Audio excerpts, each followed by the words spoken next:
An ancient grain that fed empires, built bodies, and bound communities for 8,000 years vanished almost overnight. It did not disappear because it failed. It disappeared because it was nutritionally complete, spiritually vital, and agriculturally independent in ways colonizers could not tolerate. Amaranth offered complete protein and survival even as European crops withered. Possession of its seeds once meant the lash or the noose. Why would a superfood so resilient be hunted almost to extinction, and who kept it alive in secret? The answer reveals a power struggle over food, faith, and freedom. It echoes into our climate-strained future.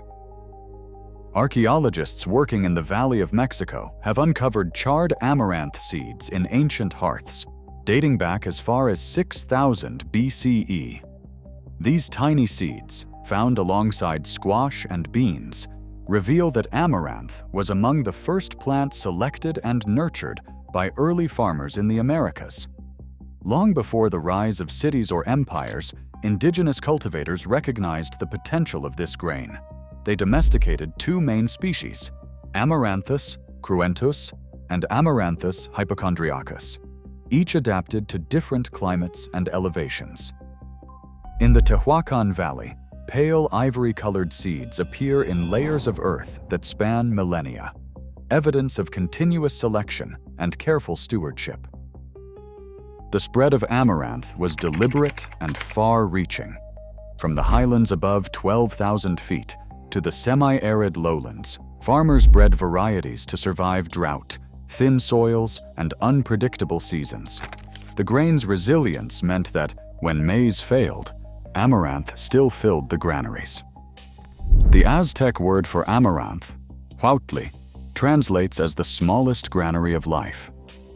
This was more than a staple. It was a hedge against hunger, a living reserve of energy and hope. Planting amaranth was an act of foresight. Its seeds, no larger than a pinhead, could yield thousands of offspring from a single plant. Early farmers selected for pale seeds, an unmistakable signature of domestication, choosing traits that made the crop easier to harvest and more productive. Over generations, these selections built a genetic legacy that spanned continents. In the Andean highlands, Amaranthus caudatus took root, producing drooping seed heads that fed mountain communities. In the north, charred amaranth seeds appear in Puebloan hearths, marking its spread across a vast landscape. This deep-time relationship between people and plant was not passive. It was a conscious partnership shaped by observation, trial, and memory. Each harvest reinforced amaranth's role as a foundation of survival. Its presence in archaeological layers, from the earliest cooking pits to the storerooms of great cities, testifies to a grain that earned its place at the center of daily life. Amaranth's antiquity is not just a matter of years. It is the record of 8,000 seasons of human care, ingenuity, and adaptation.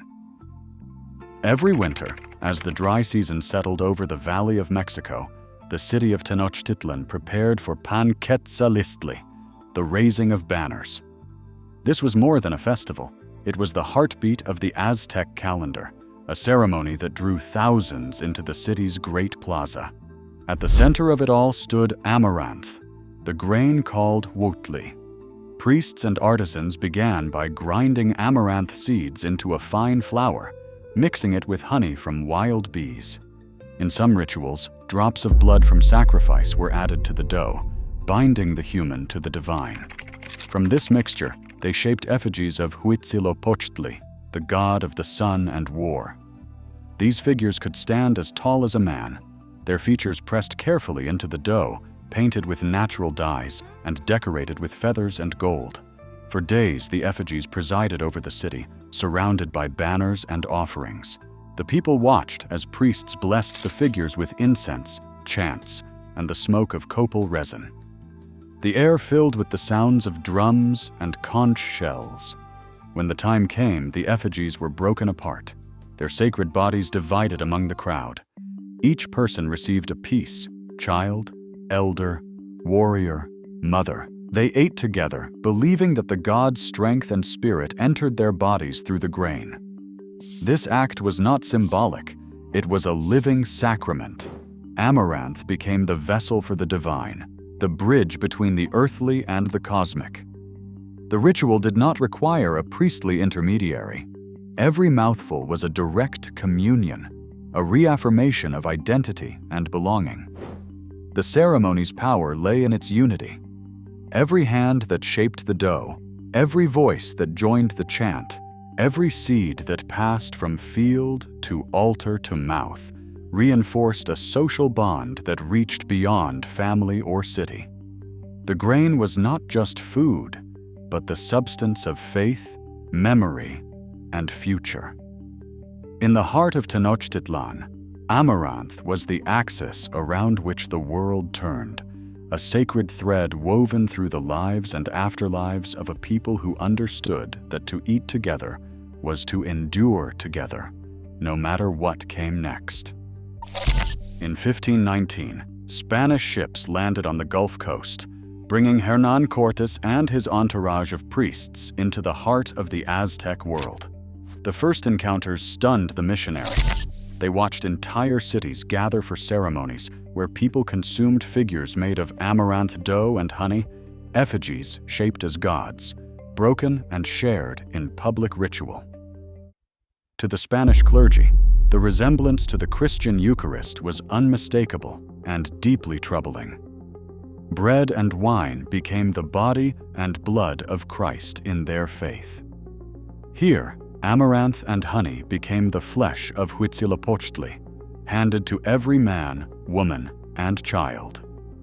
Eyewitness records from friars and chroniclers describe a rising sense of alarm, not just at the spectacle, but at the independence it represented. The Spanish priests saw a rival sacrament at work, one that did not require their blessing or intervention. The grain was not merely food, but the vessel for a spiritual power that bound communities together outside church authority. The clergy wrote home in urgent tones, calling the ceremonies satanic imitation, and warning that the very substance of the indigenous faith was inseparable from this plant. Within the first years of conquest, the crown's representatives and the church's authorities reached a consensus. So long as amaranth survived, so did the old gods and the old bonds. The grain became a target, not only for its role in ritual, but for what it meant to a people who refused to surrender their cosmos. The ideological collision was total. In the eyes of the Spanish, to tolerate amaranth was to tolerate heresy itself. The Spanish Crown's edict of 1577 did not simply outlaw a plant. It criminalized a way of life. Colonial officials issued orders that made the cultivation, possession, or even exchange of amaranth seeds a punishable offense. The punishments were severe and public. Indigenous farmers caught with amaranth faced flogging in the village square, their backs laid open in front of neighbors and kin. Records from the period recount the case of Juan Pera, a Nahua farmer from the outskirts of Puebla, who received 30 lashes for tending a hidden field. In Oaxaca, a school teacher was hanged after authorities discovered he had distributed amaranth seeds to his students. Fields were torched in full view of entire communities, acres of crops set ablaze as a warning that the old ways would not be tolerated. The Inquisition kept watch, targeting those suspected of preserving forbidden knowledge or sharing seeds in secret. The cost of defiance was steep, not just physical pain, but the threat of starvation. As the grain vanished from the fields, wheat and barley failed to take its place in the highlands. Famine swept through central Mexico, with mortality records climbing in the decades after the ban. The Crown's campaign against amaranth was not only an assault on culture and faith, it was a policy that traded resilience for hunger, leaving communities weakened, dependent, and bereft of the crop that once fed and united them. Hunger swept through the highlands and valleys, once fed by amaranth.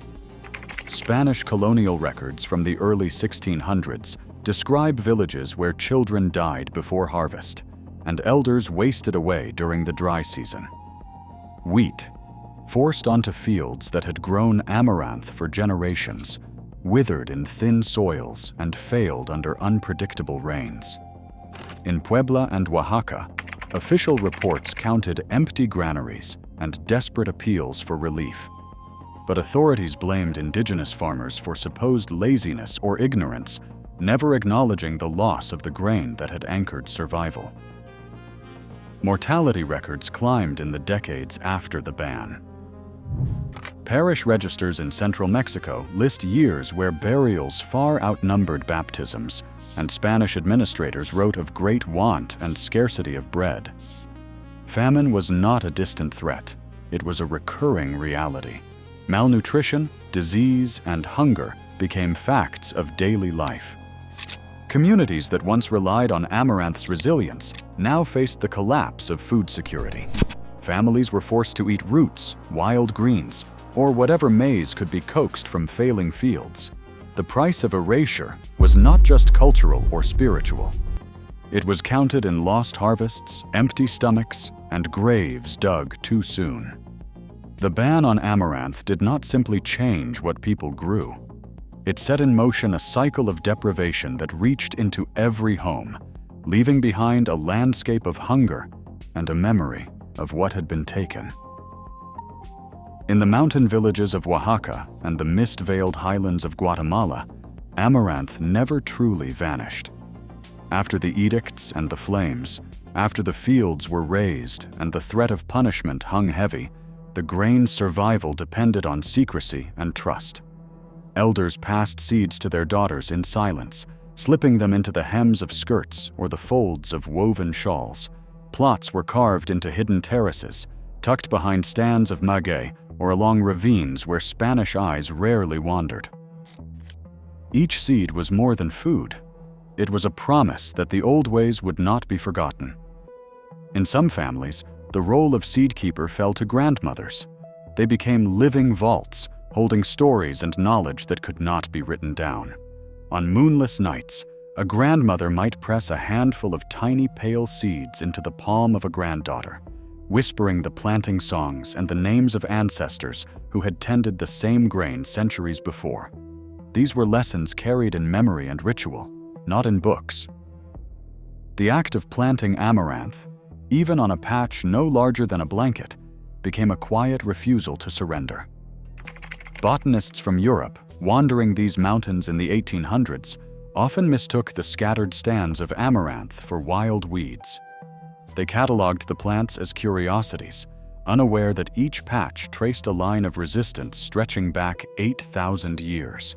The grain's true story lived in the hands and hearts of those who tended it in secret. Survival was not loud or defiant.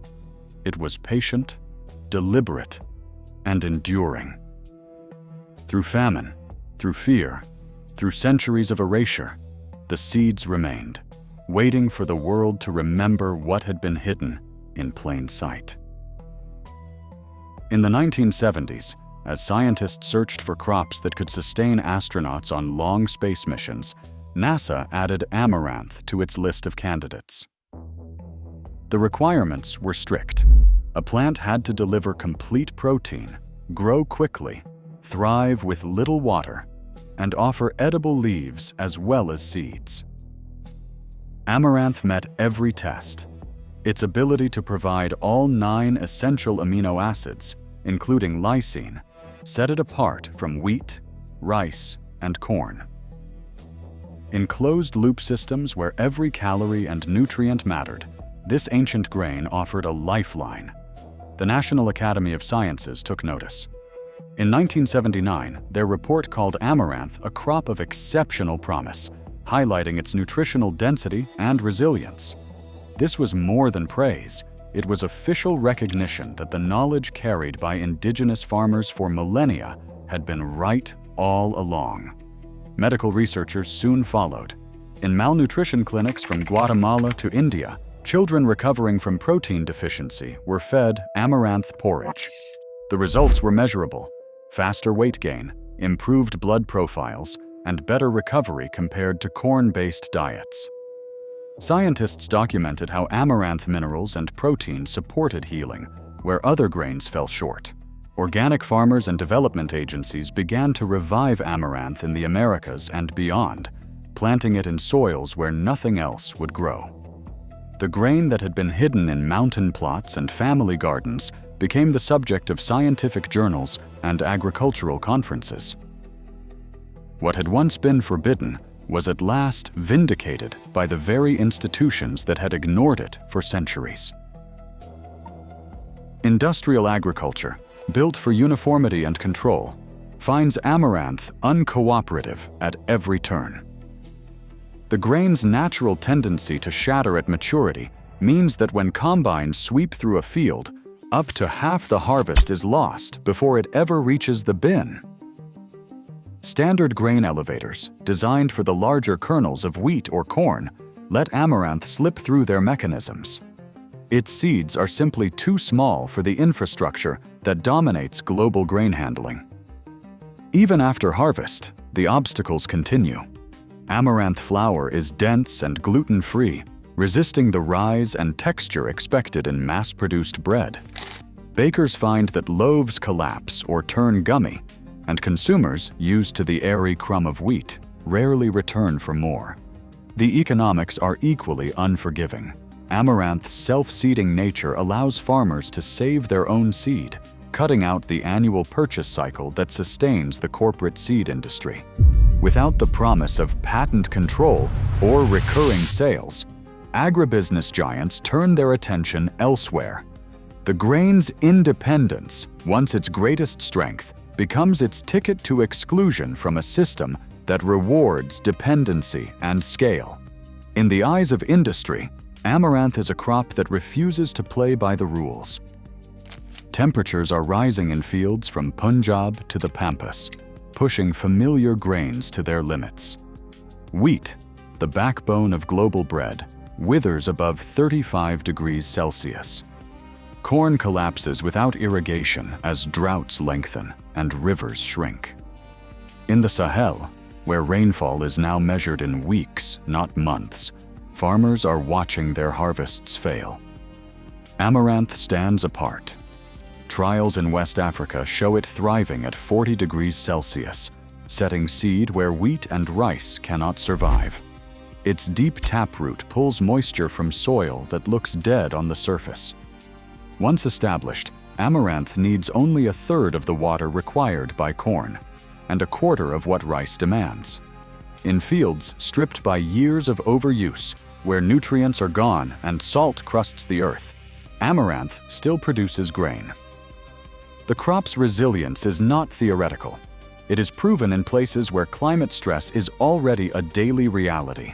For communities facing the end of reliable harvests, amaranth is more than a curiosity. It is a chance to survive in a world that no longer guarantees rain or even soil. Today, crops that foster true independence still face exclusion, not because they fail, but because they do not serve power.